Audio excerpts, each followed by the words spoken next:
Conservatism and Freedom, a Libertarian Comment. By Murray N. Rothbard. This essay appeared in Modern Age, 5, 2, Spring 1961, pages 217 to 220.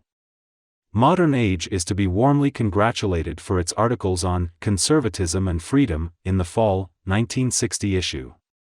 Certainly, there is no more important intellectual task than launching a dialogue toward a synthesis of the two most important intellectual currents on the American right today, the conservative and the libertarian.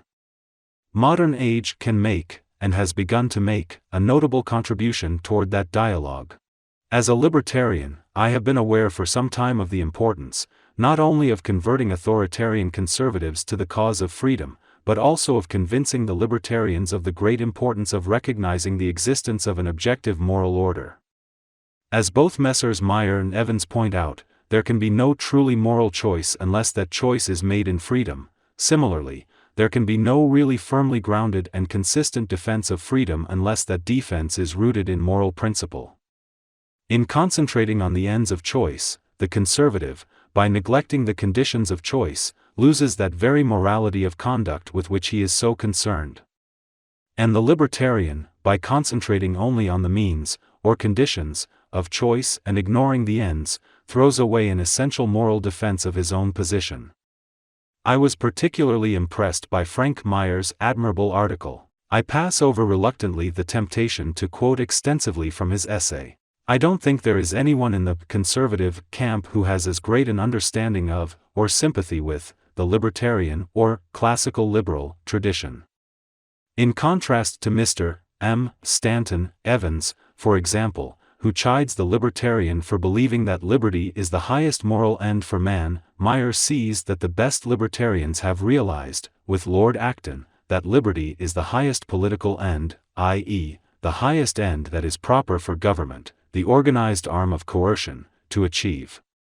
I am a devoted adherent of a large part of the Aristotelian Thomist philosophical tradition, but one part of that tradition has been politically disastrous for the West, the Greek notion that the state is somehow the most important ethical institution in society, and that therefore what is good for men to pursue is automatically good for the state to pursue. There, I believe, is the critical error of the authoritarian conservative creed, of the old-style, natural law, tradition before its proper corrective in the individualist, natural rights variant of that tradition as coined in the 17th and 18th centuries. Here, perhaps, is the gravest failure of the Meyer and Evans articles, the failure to distinguish, in discussing classical liberalism, between the 18th and the 19th century versions of that creed.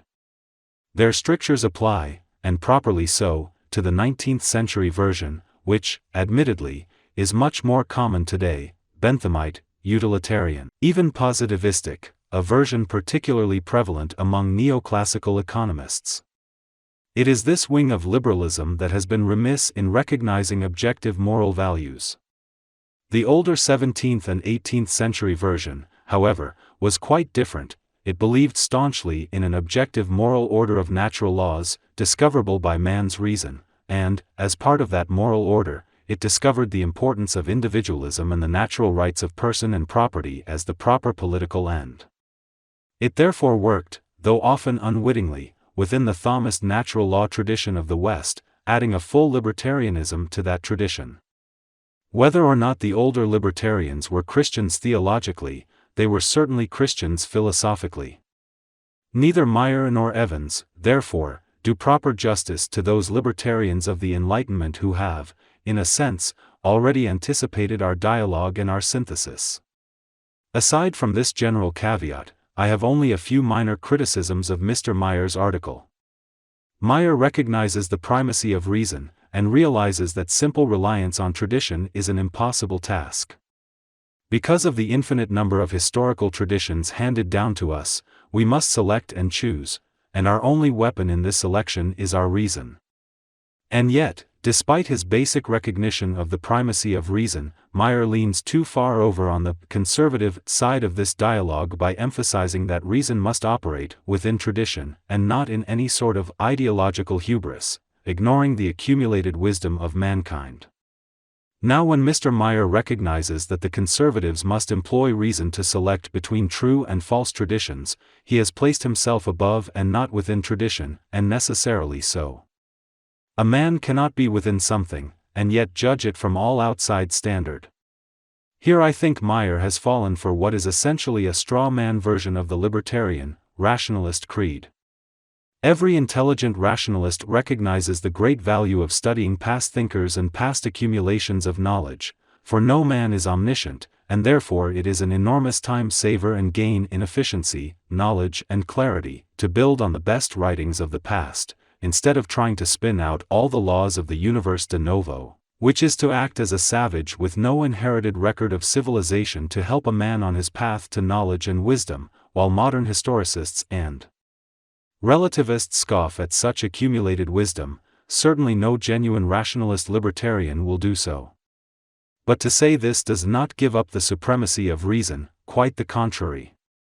My only other quarrel with Mr. Meyer is his fondness for the term tension to describe the proper balance between freedom and value. Tension implies a precariousness and an underlying contradiction which I don't think exist. Properly developed, the relationship between freedom and ethics is a peaceful and cohesive harmony, a harmony of a unified natural law, rather than a precarious tension. In the political sphere, that harmony comes about through the confinement of the coercive arm of society to the defense of individual rights of property. With Mr. Evans, on the other hand, my differences are much more serious. I have already mentioned his confusion of political ends with general moral ends. He also erects a false dichotomy in believing that the libertarian wants freedom because he believes man is naturally good and should therefore be turned loose, while the conservative wants freedom because he realizes that men can be bad, and therefore wants to limit potentialities or evil in society. This, too, is a straw man. Rousseau believed that man is naturally good, corrupted by his institutions, but only a few libertarians in the past have believed this, and I myself have yet to meet a libertarian who holds to such a puerile absurdity. All libertarians whom I have met believe, as all sensible men do, that man is a mixture or good and evil, that he is capable or both types of actions, given his free will to choose. The libertarian wants, simply, to create such institutions in society that will maximize the channels, the inducements, for doing good, and to minimize the opportunities to do bad. We want freedom from the state because the state is the only legal, and by far the most powerful, channel for committing evil in society, and because, having freedom, man can exercise his opportunity to perform good actions. The positive and the negative, the freeing of the good and the checking of the bad, are two sides to the same libertarian coin. The same applies, incidentally, to the much-abused, philosophical anarchist variant of the libertarian creed. No philosophical anarchist worth his salt believes any longer in man's natural goodness. Viewing the state as the legal engine for crime and evil, he wishes to abolish it, and to substitute various other forms of defense of the property rights of the individual. The real question that the anarchist poses, and that no one has really tried to answer, is this: is the state the only, or the most efficient, possible instrument for defending the rights of person and property in society? We come now to Mr. Evans' apotheosis of James Madison and the Constitution. Belonging roughly to the Jeffersonian wing of the inner debate of the Founding Fathers, I regard Madison as a weak trimmer and fuzzy compromiser, rather than a sagacious combiner. Without the unnecessary Madisonian concessions to the profoundly statist programs and conceptions of Hamilton, the Constitution would have been a far more libertarian and a far more lasting instrument than it has proved to be. But there is more involved here, for Mr. Evans, despite the black record of the present century, persists in believing that the American Constitution has succeeded gloriously in its mission. From any libertarian, or even conservative, point of view, it has failed and failed abysmally. For let us never forget that every one of the despotic incursions on man's rights in this century, before, during and after the New Deal, have received the official stamp of constitutional blessing. The Constitution has been stretched a very long way. If Mr. Evans should reply that these tyrannical acts have been really, and in the strict sense, unconstitutional, would hasten to agree. But that is my whole point. that the instrument set up by the Constitution, in particular, the erection of a monopoly Supreme Court with the final power to decide what is constitutional, embody a fatal flaw in any constitutional attempt to limit the state. In short, when you give the state itself the final power to interpret the very instrument that is supposed to limit the state, you will inevitably find the Constitution being stretched and distorted, until it becomes merely a means of lending an unjustified aura of prestige to the state's despotic actions. Calhoun, one of the great political thinkers in American history, went to the heart of the matter when he criticized the common reliance on a written constitution restricting government power. It is a great mistake to suppose that the mere insertion of provisions to restrict and limit the powers of government, without investing those for whose protection they are inserted with the means of enforcing their observance, will be sufficient to prevent the major and dominant party from abusing its powers.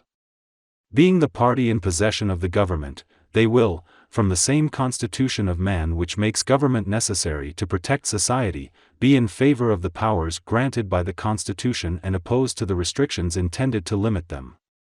Of what possible avail could the strict construction of the minor party be, against the liberal interpretation of the major, when the one would have all the powers of the government to carry its construction into effect and the other be deprived of all means of enforcing its construction?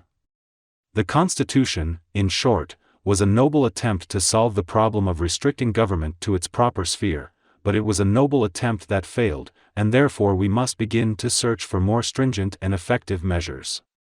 Two final comments on the conceptions of conservatism and classical liberalism. In the first place, I do not like the term conservative, nor does any other libertarian.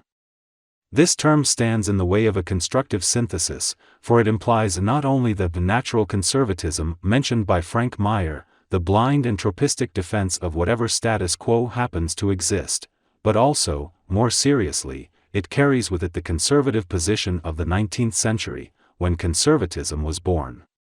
For 19th century conservatism, far from criticizing the Benthamites from the old natural rights point of view, was essentially a reaction against all that liberalism stood for, in particular, individual freedom, and the economic freedom that produced capitalism and the Industrial Revolution.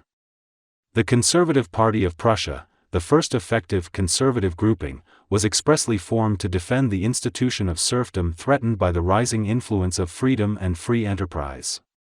The irrationalist, organicist, and etatist biases of conservatism all fed and influenced the supposedly anti-conservative socialists of the 19th century.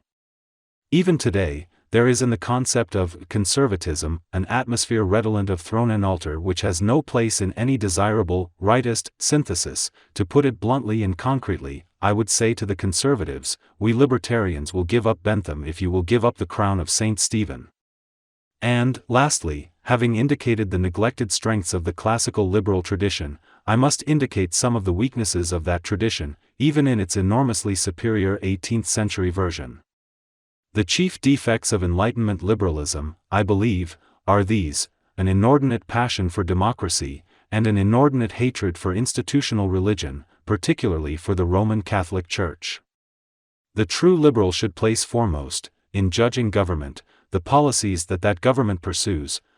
Who runs the government is of secondary, purely instrumental importance.